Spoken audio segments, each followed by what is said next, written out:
NUMSA Central Committee meeting touched on issues such as the electricity crisis, logistics challenges, job losses in the steel sector and the war in the Middle East.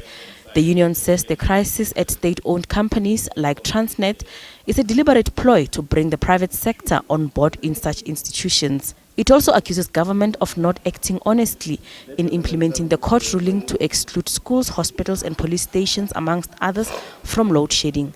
Government is not acting honestly, in that if they wanted to stop these rolling blackouts, all the units that have been disconnected should have been reconnected. And now we know that the reason why they are not connecting them is because the conditions of the 8.5 loan they took are such that once you disconnect units, you cannot reconnect them again.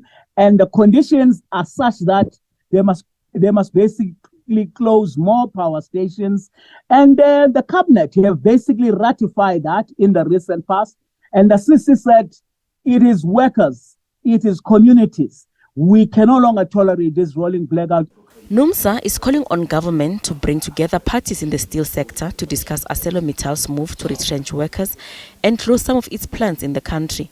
ArcelorMittal plans to close its operations in Newcastle and Vereeniging, a decision expected to have devastating impact on about 3,500 employees, surrounding communities and contractors. We don't know the details. That's why we are starting a process to be engaged by the minister, pulling together NUMSA.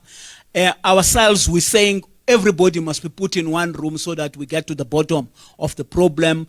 If there's an argument that is saying scientifically we can't continue to export scrap because that is destroying the industry, is killing jobs, we're saying we think that must be reviewed. Policy should not be cast in stone. NUMSA says it's mobilizing resources for a march in the first quarter of next year to protest against the killing of civilians in Gaza. Gloria Sefakomosi, SABC News, Johannesburg.